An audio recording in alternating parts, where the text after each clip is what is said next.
Hello everyone, welcome to लक्ष्य force. First question जो आपको आपकी स्क्रीन पे दिख रहा है, पिछले 2 सालों से चाहे वो नेवी डबल ए एसएसआर हो या फिर ग्रुप एक्स हो, मैं रेगुलर स्टूडेंट्स का फीडबैक ले रहा हूँ और इस तरह के एमिशन के क्वेश्चन जनरली फ्रिक्वेंटली बन रहे हैं। ठीक है, तो आप एक्सपेक्ट कर सकते हो कि आपके अपकमिंग पेपर में यहाँ पे एक्स की जगह पे कुछ भी हो सकता है, यूरेनियम दे देगा या कोई और दे देगा, लेकिन वो कहेगा कभी अल्फ़ा कड एमिशन होगा, कभी बीटा कड, कभी गामा कड। तो आप ध्यान से समझ लेना, क्योंकि ये श्योर है कि इस तरह का क्वेश्चन आपको ज़रूर दिखेगा। तो आपको 3 बातें याद रखनी है कि जब एक अल्फ़ा कण एमिट होता है किसी रेडियो एक्टिव तत्व से, तो उसमें परमाणु क्रमांक में 2 की कमी आती है और भार में 4 की कमी आती है, यानी कि एक हीलियम का नाभिक निकलता है। ठीक है, सिमिलरली अगर एक बीटा कण निकलता है तो उससे परमाणु क्रमांक में, एटॉमिक नंबर में 1 का इंक्रीज़ हो जाता है और परमाणु भार पे कोई फ़र्क नहीं पड़ता है। ठीक है, 1 का इंक्रीज़ हो जाता है परमाणु क्रमांक में बीटा कण के एमिशन से। और जब अल्फ़ा कण और बीटा कण एमिट हो जाते हैं, फिर उसके बाद वो हो जाती है एक्साइटेड फॉर्म ऑफ नाभिक की उत्तेजित अवस्था। उसके बाद गामा निकलता है, जिससे ना ही परमाणु क्रमांक पे फ़र्क पड़ता है, ना ही परमाणु भार पे फ़र्क पड़ता है। ठीक है, आई होप आप सभी को ये बातें पता थी, लेकिन बिकॉज़ मैं क्या है कि हर चीज़ क्लियर कर दूंगा एग्ज़ाम से पहले, तो मेरी वही टारगेट है मेरा। अब देखो, सबसे पहले क्या हुआ, एक नाभिक से एक अल्फ़ा कण एमिट हुआ। ठीक है, अल्फ़ा कण अगर एमिट हुआ, मैंने बताया था अल्फ़ा कण से 2 की परमाणु क्रमांक में, एटॉमिक नंबर में कमी आती है, यानी कि 84 से हमारा कितना बचेगा, 82 बचेगा, 82 बचेगा। अब क्या हुआ है, अल्फ़ा कण निकलने के बाद हमारा एमिट हुआ है बीटा कण, और बीटा कण जब एमिट होता है तो परमाणु क्रमांक में 1 बढ़ जाता है, यानी कि अब ये 83 हो जाएगा। अब यहाँ पे परमाणु भार से मतलब नहीं है, इसलिए यहाँ पे हम इग्नोर कर सकते हैं, लेकिन हमें पता होना चाहिए, क्योंकि नेवी के एग्ज़ाम्स में कई बार दोनों चीज़ें पूछी गई हैं। तो एक बार इसका आंसर तो 83 हो गया। ठीक है, क्योंकि ये बात बहुत सारे बच्चों की क्लियर नहीं होती है कि बीटा कण के एमिशन से 1 बढ़ता है परमाणु क्रमांक, ठीक है, एटॉमिक नंबर। अब इसी क्वेश्चन में अगर परमाणु भार की भी बात करता, तो पहले अल्फ़ा कण निकला था तो 4 की कमी आई होगी, यानी कि कितना रहा होगा, 198 रहा होगा। और उसके बाद बीटा कण के एमिशन के बाद, after emission of beta particle, उसके एटॉमिक मास पे कोई इफेक्ट नहीं पड़ता है, यहाँ पे 198 ही रहा होगा। ठीक है, ये बात भी आप अपनी नोटबुक में नोट डाउन कर लेना कि बीटा कण के एमिशन से परमाणु भार में फ़र्क नहीं पड़ता है। ठीक है, चलते हैं नेक्स्ट क्वेश्चन पे। और सभी क्वेश्चंस को एक बार आप लोग प्लीज़ नोट डाउन जरूर करते चला करो। जो भी फिनोमेना आपको लगे कि हाँ ये इंपॉर्टेंट है, तो उसको आप अपनी नोटबुक में ज़रूर लिख लिया करो। ठीक है, और आज के सभी क्वेश्चंस आपको बहुत प्यारे क्वेश्चंस हैं, बहुत कुछ नई बातें सीखने को मिलेंगी। और 2x स्पीड पे देखना, क्योंकि जो रेगुलर स्टूडेंट हैं उनके लिए चीज़ें बहुत ईजी हो सकती हैं, क्योंकि आज मैंने कुछ टफ नहीं लिया है। तो एक रेडियो एक्टिव एमिशन में क्या हुआ कि यूरेनियम था, जिसका एटॉमिक नंबर 92 था और 238 उसका एटॉमिक मास था। तो नाभिक क्या है, 91 रह गया। ठीक है, 91 में चेंज हो गया, 91 रह गया। तो इस एमिशन में क्या क्या आपका एमिट हुआ है, ये हमें बताना है। तो एक ग्लिम्स देख के आप अगर देख पाओ, तो इसमें 92 से 91 का रह जाना, इट मीन्स क्या शो करता है ये, कि अगर 92 से एक हम अल्फ़ा कण निकाल दें पहले। ठीक है, एक अल्फ़ा कण निकालेंगे तो 90 बचेगा, क्योंकि 2 की कमी आएगी। उसके बाद एक बीटा कण भी निकाल दें, तभी तो एक इंक्रीज़ होगा एटॉमिक नंबर। और जो ये केस पिछला था, उसी का ये आपका घुमा के क्वेश्चन पूछा गया है। मैं आपको बता रहा हूँ कि ये वाला जो अल्फ़ा कण और बीटा का कॉम्बिनेशन का क्वेश्चन है, ये इतनी बार पूछा जा चुका है कि अब मैं आपको क्या ही बताऊं। अब प्रैक्टिस सेट अगर लगाते होंगे तो आपको पता चल गया होगा। वैसे आप अब क्या है कि आपको हर बार करने की आदत नहीं है। आप ये क्वेश्चन बहुत फेवरेट है आपके सारे ही बोर्ड्स का, चाहे वो एयरफोर्स का कोई भी बोर्ड हो या नेवी का। इस क्वेश्चन में हमें अर्ध आयु बतानी, यानी कि हाफ एज बतानी है इस रेडियो एक्टिव पदार्थ की। तो देखो, इस क्वेश्चन को आपको एग्ज़ाम हॉल में कैसे करना है, इसके लिए एक चीज़ जो मैंडेटरी है, एक फॉर्मूला, जो अर्ध आयु का टी हाफ का जो फॉर्मूला होता है, वो क्या होता है, T/N, जहाँ पे T होता है डिके टाइम पीरियड, विघटन का समय, और N होता है, अभी मैं आपको बताऊंगा कि N आप मेंटली कैसे निकालोगे। तो डिके टाइम पीरियड तो डायरेक्टली गिवन है, 15 मिनट यहाँ पे रख देंगे। अगर हमें N मिल जाए तो फिर हम बड़े आराम से T हाफ बता सकते हैं, अर्ध आयु निकाल सकते हैं। तो N कैसे फाइंड करना है, तो मैं आपको बता दूं, अभी तक जितने ही क्वेश्चंस आपके एयरफोर्स और नेवी के एग्ज़ाम में आए हैं, उनमें N ऐसा होता है जिसको आप मेंटली कर सकते हो। आपको सिर्फ नीचे वाली जो संख्या है वो देखना है, वो किसी का क्यूब होगा, ठीक है, या किसी का स्क्वायर होगा, या किसी की पावर 4 होगी। जैसे अब मैं आपको पहले समझा दूँ, उसके बाद बताऊँगा कि मेंटली कैसे करना है। अब एक फॉर्मूला कि n/n0 बराबर 1/2 की पावर n होता है, जिस फॉर्मूले से हम n निकालेंगे। अब जहाँ पे n0 मतलब इनिशियली वो कितना था और n मतलब फाइनली कितना रह गया। जैसे इनिशियली 8 था और 7 तो खर्च हो गए, डिके हो गए, मतलब एमिट हो गए, 7 का एमिशन हो गया तो एक ही तो बचा होगा, यानी कि फाइनली एक बचा और 8 कुल थे। बराबर लिखेंगे 1/2 की पावर n की। तो 8 को हम 2 की पावर 3 लिख सकते हैं, तो 2 की पावर जब 3 लिखेंगे तो कंपैरिजन कराएंगे तो n का मान कितना मिलेगा, 3 मिलेगा। अब हमने रख दिया ऊपर t का मतलब डिके टाइम पीरियड, विघटन का समय जो कि सवाल में गिवन है 15 मिनट था, हमने 15 मिनट रखा, बटे n का मान हमने 3 निकाला, तो इससे कट किया तो हमारा आंसर आ गया 5 मिनट। लेकिन अब मैंने आपसे कहा था कि आप मेंटली निकाल पाओगे n की वैल्यू, वो कैसे? अब सुनो कि जो हमने इधर फॉर्मूला देखा उसमें 1/2 की पावर n होता है, ठीक है। तो हमेशा जो यहाँ पे वैल्यू होगी वो आपका 2 का कुछ ना कुछ पावर होगी। वो 2 का जो पावर होगा उसका जो डिनोमिनेटर होगा वो 2 की जितनी पावर होगा हमेशा ऑलवेज n की वैल्यू वही आएगी, ठीक है। जैसे कि आपको 1-2 एग्जांपल के थ्रू बताऊं, जैसे 1/32 कहेगा तो जैसे यहाँ पे 2 की पावर कितनी है, 5, तो n का मान 5 हो गया। 2 की 16 दिख रहा है तो सीधा n की वैल्यू आप 4 लिख सकते हो, ठीक है। तो ऐसे जैसे 8 दिख गया था नीचे तो आप सीधा मेंटली मतलब कुछ ना सोचते हुए n की वैल्यू 3 रख सकते थे। आपको अगर फॉर्मूला पता था t½ क्या होता है, डिके टाइम पीरियड बटे n 15 तो आप मेंटली कर पाओगे। तो आपको ऐसी हैबिट डालनी ही होगी अगर आप क्रैक करना चाहते हो एयरफोर्स ग्रुप एक्स का एग्जाम। आपकी स्क्रीन पे मैं एक रिजल्ट लिख रहा हूँ, t = 0.6931 टॉ। अब ये आप रिजल्ट अपने माइंड में याद रखना, क्योंकि इससे कैसे क्वेश्चन बनते हैं, जहाँ पे टी आपका अर्धायु है और ये आपका जो साइन आपको उल्टा जे दिख रहा है जिसे टॉ कहते हैं, जिसे हम औसत एवरेज आयु औसत आयु कहते हैं, ठीक है। इनका रिजल्ट आपको याद क्यों रखना है, ये फैक्ट एक बार अगर आप भूल भी जाते हो तो ये याद रखना कि जब इस फैक्ट से अगर हम कैलकुलेट करें तो इससे ये इधर आएगा तो इसमें डिवाइड हो जाएगा और इधर बटे में 1 रहेगा, यानी कि जो औसत आयु होती है वो ऑलवेज अर्धायु से बड़ी होती है। ये फैक्ट आपका पूछा जा चुका है इसलिए मैंने आपको बताया, और ये रिज़ल्ट भी पूछ लेते हैं कई बार एग्जामिनर। तो एक रिज़ल्ट इसी से और जो बनता है वो क्या होता है कि जो औसत आयु होती है वो 1.44 आपकी अर्धायु होती है टी, ठीक है। तो ये रिज़ल्ट मैं आपको सजेस्ट करूँगा कि आप अपनी नोटबुक में लिख लो। वैसे तो याद होगा लेकिन क्योंकि ये मैं रिवीजन करा रहा हूँ आज, तो आज सब कुछ क्लियर करते चलूँ। अन्योन प्रेरकत्व मतलब म्यूचुअल इंडक्टेंस का जो मात्रक है वो क्या होता है? तो देखो, दो तरह के इंडक्टेंस होते हैं, एक होता है सेल्फ इंडक्टेंस स्वप्रेरकत्व, एक होता है म्यूचुअल इंडक्टेंस अन्योन प्रेरकत्व। अब देखो, इसका जो इंग्लिश वर्ड है वो है म्यूचुअल, तो उससे हमें समझ में आ सकता है। जैसे अगर हम इसकी डेफिनेशन की बात करें समझने के लिए, तो अगर एक कॉइल है, ठीक है, एक कुंडली है, उसमें अगर हम करंट चेंज करेंगे तो उसी कुंडली में अगर इलेक्ट्रोमैग्नेटिक फोर्स इंड्यूस्ड हो जाएगा तो फिर उसे हम कहते हैं सेल्फ इंडक्टेंस। लेकिन अगर किसी कॉइल में हमने करंट चेंज करी और दूसरी कॉइल में क्या हुआ, इलेक्ट्रोमैग्नेटिक फोर्स इंड्यूस्ड हो गया, विद्युत वाहक बल प्रेरित हो गया दूसरी कुंडली में, तो उसे हम म्यूचुअल कहते हैं, अन्योन कहते हैं। अब आपको समझ में आ गया होगा म्यूचुअल शब्द का यहाँ पे म्यूचुअल टर्म क्यों यूज करते हैं। वैसे आपको ये डेफिनेशन नहीं पूछी जाएगी आपके एग्जाम में, वो सिर्फ मैंने बता दी है। आपसे केवल उसका मात्रक पूछा जाएगा जो कि बहुत बार पूछा भी जाता है। याद रखना, अगर प्रेरकत्व सिर्फ हो तब भी आपका हेनरी आंसर रहेगा, स्वप्रेरकत्व हो then also answer will be henry, और अगर अन्योन प्रेरकत्व यानी कि म्यूचुअल जो इंडक्टेंस हो उसका भी मात्रक हेनरी ही होता है, ठीक है। आई होप क्लियर हो गया होगा। वैसे रिवीजन करना है हमें इस वीडियो में, बहुत सारी चीज़ें नई अगर हो सकता है आपके लिए नहीं हो, आप 2x स्पीड पे भी देख सकते हो इसको। यदि किसी कॉइल की लेंथ को अनचेंज रखते हुए, लंबाई को, कुंडली की लंबाई हमने अनचेंज रखी, उसमें नंबर ऑफ टर्म्स हमने डबल कर दिए। देखो, बहुत पूछा जाता है ये क्वेश्चन, और अभी आई थिंक 4th क्वेश्चन। इन दोनों में थोड़ा डिफ्रेंशिएट भी करना और कि किस तरह से ये चेंज है दोनों, और दोनों को ही आप तैयार कर लेना। तो उसका सेल्फ इंडक्टेंस कितने टाइम्स हो जाएगा। तो देखो, वैसे तो सेल्फ इंडक्टेंस का जो फॉर्मूला होता है वो होता है म्यू एरिया n स्क्वायर बटे लेंथ, लेकिन मैं आपसे ये नहीं कहूँगा कि आप ये याद कर लो। वैसे इसकी नीड 0.1% ही है। आप सिर्फ इतना याद रखना कि जो स्वप्रेरकत्व होता है वो नंबर ऑफ टर्म्स के स्क्वायर के डायरेक्टली प्रोपोर्शनल होता है, क्योंकि लंबाई को अपरिवर्तित रखना है, यानी कि एल अनचेंज रहेगी। तो जो अब हम क्या इससे लिख सकते हैं, फाइनली वी कैन राइट जो सेल्फ इंडक्टेंस है वो डायरेक्टली प्रोपोर्शनल है n स्क्वायर के, क्योंकि ये l तो अनचेंज है।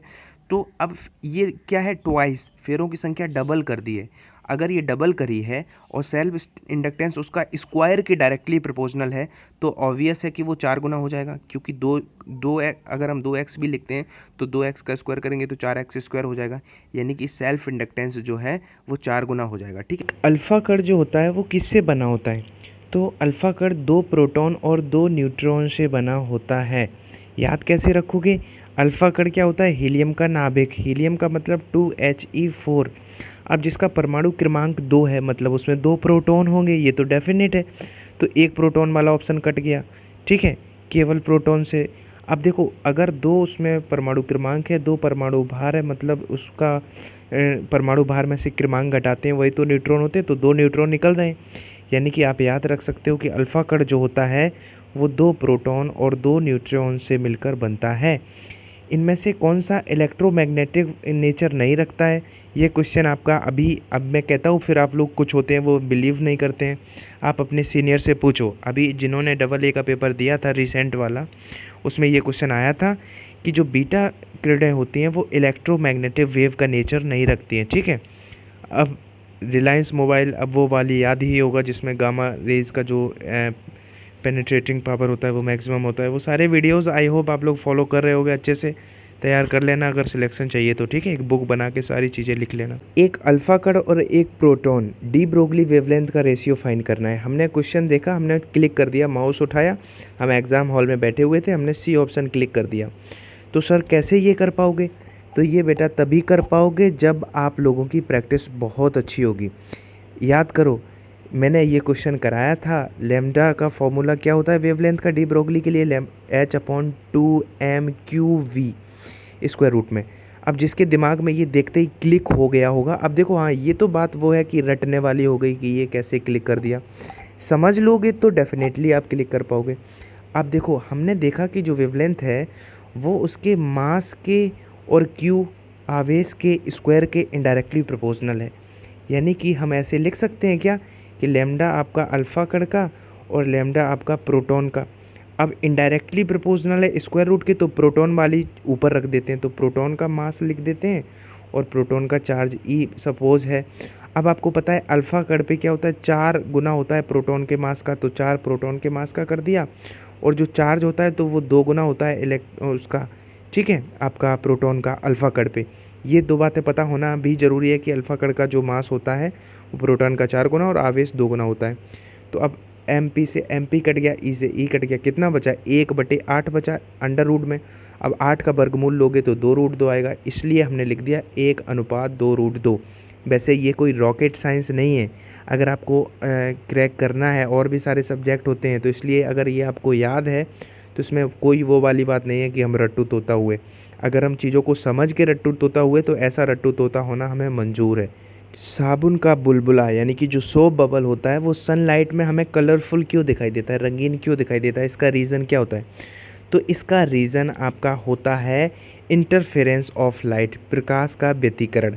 वीडियो को यहीं पॉज करना है और आपको बताना है कि मैं पूछ रहा हूँ क्या अनुप्रस्थ में हो सकता है इंटरफेरेंस, या अनुदैर्ध्य में, या बोथ में, यानी कि ट्रांसवर्स में, लॉन्गिट्यूडिनल में, या बोथ में। आपको ये कमेंट सेक्शन में ज़रूर बताना है, ठीक है, और पार्टिसिपेट किया करो इन सारी चीज़ों में। नेक्स्ट क्वेश्चन है, जब प्रकाश की किरण एक अवरोधक मतलब हिंड्रेंस किनारों पर मुड़ती है तो वो प्रोसेस क्या होती है? वो आपको पता है, प्रोसेस आपका डिफ्रैक्शन होता है। जैसे आपका एक दीवार है यहाँ पे, ठीक है, यहाँ पे बैंड बज रहा है, तो जो आपका साउंड वेव होगा वो यहाँ से आके मुड़ के हमें यहाँ पे सुनाई दे जाएगा। मतलब अवरोधक से जो किनारों पे मुड़ जाना होता है वही तो डिफ्रैक्शन होता है, विवर्तन। सारे ही मैंने बहुत अच्छे से कराए। विवर्तन के लिए कंडीशन भी होती है जो पूछी जाने लग गई एग्ज़ाम्स में, कि जो प्रकाश की वेवलेंथ के इक्वल उसका वेवलेंथ होना चाहिए हिंड्रेंस का, तो उसी कोटि का होना चाहिए। और एक बात मैं बताऊं कि अभी बीच में गैप हो गया था, है ना, तो इसलिए उसी मतलब अपनी स्पीड में आने में मुझे 102 दिन लगेंगे। 1 से 2 दिन में हम लोग उसी स्पीड से आ जाएंगे। और अभी मेरे पास रिसोर्सेज कम थे, ठीक है, मैं थोड़ा आउट ऑफ था, तो इसलिए अभी क्या है कि वही जो आपका ल्यूसेंट है उसी से मैंने कुछ क्वेश्चन लेके रिवाइज़ कराने की कोशिश करी है। वैसे आप लोगों को पता है कि मैं इस बुक से बहुत कम आपको प्रैक्टिस कराता हूँ, क्योंकि मैं इस पे रिलाई बिल्कुल भी नहीं हूँ। मैं बहुत सारे रिसोर्सेज हैं मेरे पास जहाँ से मैं आपकी प्रैक्टिस करा रहा हूँ, लेकिन आज मेरे पास कोई ऑप्शन नहीं था क्योंकि बहुत दिन हो गए हैं, बीच में जो गैप है इसको भी फुलफ़िल करना था। इसलिए मैंने इसी बुक से उठा के कुछ कॉन्सेप्ट ले लिए हैं जो मुझे लगे कि हाँ चलो इनका रिवीजन करा दूँ। तो आई होप आप इन क्वेश्चन को देख के जो अच्छे बच्चे हैं, जो लेवल अच्छे पे पहुँच चुके हैं, वो डीमोटिवेट नहीं होंगे और इसको एक रिवीजन के प्रोस्पेक्टिव से देखेंगे 2x स्पीड पे। मैं तीसरी बार ये बात बोल रहा हूँ कि आपका इसमें टाइम वेस्ट नहीं होगा, ये मैं एश्योर करा रहा हूँ आपको, क्योंकि आपको कुछ ना कुछ आपका रिवाइज़ होगा और जो डेफिनेटली आपको एग्ज़ाम में हेल्प करेगा। ठीक है, तो आप पेशेंस रखना, 1-2 दिन में उसी स्पीड से के साथ, उसी लेवल के साथ हम लोग फिर से पहुँच जाएंगे। बस एक छोटी सी व्यवधान आ गया था बीच में, अभी एक वीडियो की क्लिप भी मैं आपको बीच में ऐड कर दूंगा। क्यों वीडियो नहीं आए 2-3 दिन, उसका भी रीज़न अभी बता दूंगा, कहीं वीडियो में बीच में आपको दिख जाएगा। हाइड्रोजन परमाणु की फर्स्ट एक्साइटेड फॉर्म और उसकी ओरिजिन दोनों ही में क्या रेडियस की, मतलब वो जो ऑर्बिट की रेडियस होगी उनका कक्षाओं का हमें अनुपात यानी कि रेशियो फाइंड करना है। तो यू शुड नो कि आर डायरेक्टली प्रोपोर्शनल होता है एन स्क्वायर के। ठीक है, ये सबको पता होगा। अब क्या है कि हमें ये समझना है, जैसे हमने ऑर्गन पाइप में आपको समझाया था कि एक मूल ऑर्गन पाइप, फिर एक फर्स्ट, सेकेंड, थर्ड। सिमिलरली क्या होता है कि इसमें आपका जब फर्स्ट एक्साइटेड फॉर्म आएगा तो वहाँ पे एन की वैल्यू 2 आएगी। क्यों? क्योंकि मूल के लिए आपका 1 आ जाएगी। तो आप देखो, हमें क्या करना है, मूल संगत अवस्थाओं और प्रथम उत्तेजित का हमें वो प्रथम फर्स्ट एक्साइटेड का रेशियो फाइंड करना है ओरिजिन से। तो फर्स्ट के लिए एन की वैल्यू 2 रखेंगे, तो 2 का स्क्वायर करेंगे 4, और मूल यानी कि ओरिजिन के लिए फर्स्ट रखेंगे। वैसे मूल की इंग्लिश क्या होती है आप लोग कमेंट सेक्शन में बताना, मैं यहाँ पे गैस कर रहा हूँ कि इसको ओरिजिन कह सकते हैं, तो आप बताना इसको। ठीक है, क्योंकि ये 2-3 बार मैं फेस कर चुका हूँ और मुझे नहीं आती है एक्चुअली।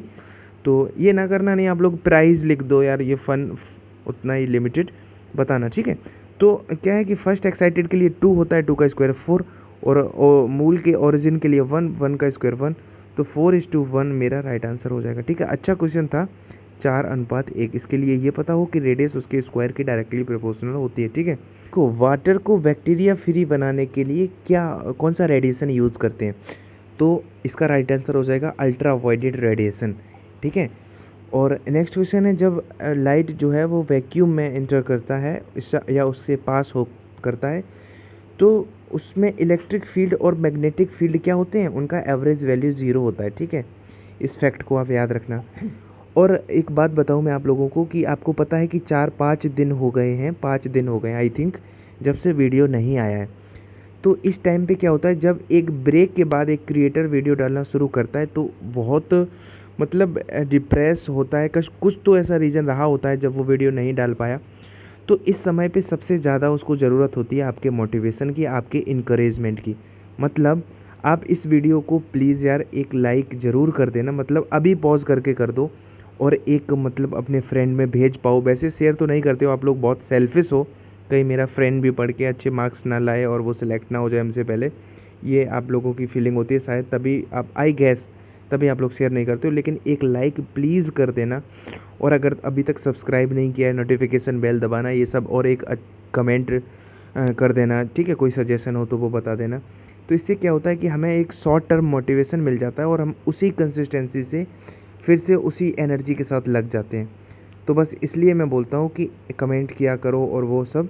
और अगर वैसे बहुत सारे ऐसे बच्चे हैं जो पढ़ते हैं, रेगुलर स्टूडेंट हैं, ट्रस्ट भी है उन्हें लक्ष्य एयरफोर्स से, लेकिन वो कमेंट करना और लाइक करना इन सब में ट्रस्ट नहीं रखते, मतलब उनको नहीं है ये सब। लेकिन प्लीज़ रिक्वेस्ट है कि इसमें कर देना आप लोग, अगर आपको एक्चुअली हेल्प हो रही है, क्योंकि मेरे लिए ये मोटिवेशन होगा जिससे मैं और एनर्जी के साथ आपके साथ कल से जुड़ जाऊंगा। ठीक है, और एक बात और बता दूं, वैसे आज वीडियो में मैं बहुत बोला हूँ, पढ़ाया कम है मैंने, कि यार एक इंसिडेंट शेयर करूँ, या मतलब किस तरह से कहूँ, बस ये कहूँगा क्योंकि आप सभी मेरे जूनियर हो। मैं अब मतलब एक छोटे, यदि किसी मीडियम में प्रकाश की जो वेवलेंथ है वो लैम्डा एम है, ठीक है, मीडियम में है तो एम बना दिया, और एयर में उसका लैम्डा है, ठीक है, हवा में वेवलेंथ, तो इनमें रिलेशन बताना है कि क्या बड़ा होगा उसके या इक्वल होगा मीडियम के। तो एक ग्लिम्स में आपको एक फॉर्मूले की दूँ, V इक्वल टू होता है एन लैम्डा, यानी कि लैम्डा जो होता है रिफ्रैक्टिव इंडेक्स के इनडायरेक्टली प्रोपोर्शनल होता है, यानी कि जिसका रिफ्रैक्टिव इंडेक्स ज़्यादा होगा उसका वेवलेंथ कम होगा। तो आप ये बताओ, आपका एयर में और कोई मीडियम है तो रिफ्रैक्टिव इंडेक्स ऑब्वियस है कि मीडियम का ज़्यादा होगा, और अगर रिफ्रैक्टिव इंडेक्स मीडियम का ज़्यादा होगा एयर से तो फिर उसका वेवलेंथ कम होगा। ठीक है, यानी कि आपका जो वेव सी ऑप्शन इसका राइट आंसर हो जाएगा, यानी कि एयर वाले केस में वेवलेंथ ज़्यादा होगा। ठीक है, सेकेंड केस है कि अगर निर्वात में वैक्यूम में सोडियम प्रकाश की तरंग दैर्घ्य इतनी थी, कितनी थी 63-60 एंगस्ट्रॉम। एक जल का रिफ्रैक्टिव इंडेक्स 4/3 है, अगर जल में उसे डुबो दें तो फिर उसकी वेवलेंथ क्या होगी। तो इसमें क्या करना है हमें, जो वेवलेंथ है ये केस पूछा जाता है, तो 63-60 था और वाटर में इमर्स कर देंगे तो वाटर के रिफ्रैक्टिव इंडेक्स से डिवाइड कर दो 4/3, तो बटे 3 करेंगे तो ये 3 ऊपर पहुंच जाएगा। ठीक है, 4 से इसको कट करेंगे तो हमारा 47-70 एंगस्ट्रॉम आएगा। ये डेटा ऐसा है जो आपका, ये क्वेश्चन नो डाउट ल्यूसेंट से ही है, लेकिन ये डेटा ऐसा है जो आ भी चुका है एग्ज़ाम में। ठीक है, तो 4770 ऑप्शन क्लिक करते समय थोड़ा ध्यान देना, क्योंकि फर्स्ट ऑप्शन में 4770 ही होगा, जो जल्दी में क्लिक ना कर देना, वहाँ पे सेंटीमीटर लिखा है। ठीक है, तो इन सारी बातों पे भी ध्यान रखते हुए, और एक बात बताऊँ मैं, जो नए बच्चे हैं, जो नए बच्चे जुड़े हैं, उनको ये ना लगे कि मैं इस लेवल के क्या इसी बुक को फॉलो करता हूँ, तो मैं इसे बिल्कुल भी परस्यू नहीं करता हूँ। मैं आज क्या है कि मेरे पास, मैं दूर हूँ अपने सेटअप से और बहुत सारी चीज़ें मेरी लाइफ में चल रही हैं, बहुत सारे प्रॉब्लम्स आई हुई हैं, इसलिए मैं क्या है कि अभी जो है वो आप इससे रिवीजन कर लो। बाकी मैं 1-2 दिन में उसी एनर्जी के साथ उसी लेवल के क्वेश्चंस कराऊंगा। बस आप लोग थोड़ा मोटिवेट कर देना, हो सके तो। आप लोगों को केवल एक थंब इम्प्रेशन मेरे लिए बहुत बड़ा मोटिवेशन होता है।